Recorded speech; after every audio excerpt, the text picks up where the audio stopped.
નર્મદાના રાજપીપળા ખાતે દશેરાના બીજા દિવસે રાવણ દહન કરાયું હતું।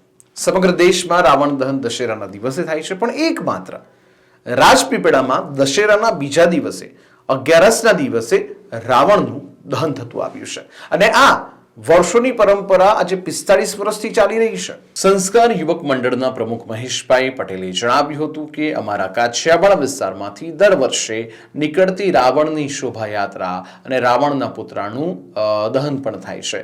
રામે રાવણનો વધ દશેરાના દિવસે કર્યો હતો, પણ હિન્દુ શાસ્ત્રોક્ત વિધિ પ્રમાણે રાત્રે અગ્નિદાહ આપી શકાય નહીં, તેથી બીજે દિવસે એટલે કે 11ના દિવસે રાજપીપળામાં રાવણ દહન કરવાની પ્રથા છે।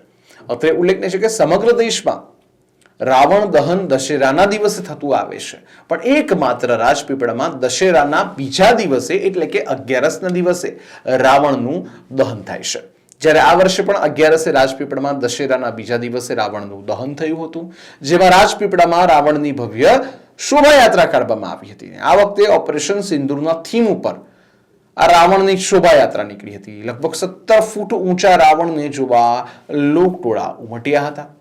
રાવણ એક બુરાઈનું પ્રતીક છે, તો આ બુરાઈને લોકો યાદ રાખે, ભૂલી ન જાય એટલે નગર યાત્રા એની કાઢવામાં આવે છે, જેમાં દર વર્ષની જેમ રાજપીપળામાં 17 ફૂટ ઊંચા રાવણને શણગારીને ટ્રેક્ટરની ટ્રોલી પર સજાવી આખા ગામમાં ફેરવી એની ભવ્ય શોભાયાત્રા કાઢવામાં આવી હતી અને શોભાયાત્રા ગામમાં ફરીને મોડી સાંજે કુંભારવાડમાં નીચે પહોંચી આતશબાજી સાથે રાવણના પુતળાનું દહન કરવામાં આવ્યું હતું। આ કાર્યક્રમ દરમિયાન પૂરતો પોલીસ બંદોબસ્ત રાખવામાં આવ્યો હતો।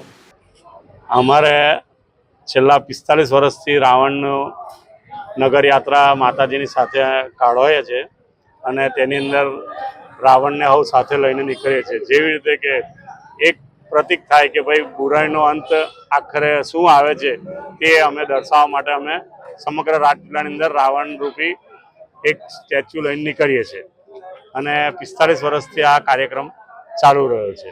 11ને દિવસે એનું કારણ છે કે દશેરા હોય છે, દશેરાને રાત્રે રાવણને મૃત્યુ પામ્યો હતો અને બીજે દિવસે સવારે એને દહન કરવામાં આવ્યો હતો, એટલા માટે અમે લોકો એને 11ને દિવસે દહન કરીએ છીએ અને સમગ્ર નગરની અંદર ફેરવીએ છીએ।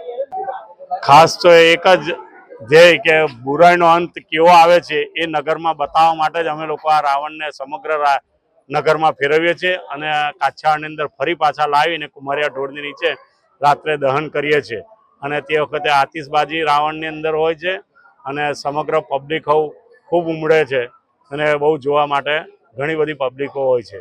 વ્યવસ્થા ખૂબ સારી હોય છે અમારી। ભાઈ હીરાભાઈ કાછિયા। અમે કેટલા ઘણા વર્ષોથી આ રાવણને બનાવીએ છીએ, જેમાં સૂકું ઘાસનો યુઝ કરીએ છીએ, એમાં ફટાકડા ભરીએ છીએ અને ત્યાર પછી એનું દહન કરવામાં આવે છે। વર્ષોથી બધે દશેરાએ રાવણનું દહન થઈ જતું હોય છે, પરંતુ રાજપીપળા કાછિયાવાડમાં અમારે રાવણનું દહન 11ના દિવસે કરવામાં આવે છે, કારણ કે સાંસ્કૃતિક પ્રમાણે જો સંધ્યાકાળ પછી મૃત્યુ થાય તો આપણે બીજા દિવસે દહન કરતા હોઈએ છીએ, એટલે અમે આ રીતની પરંપરા અમે વર્ષોથી જાળવી રાખી છે।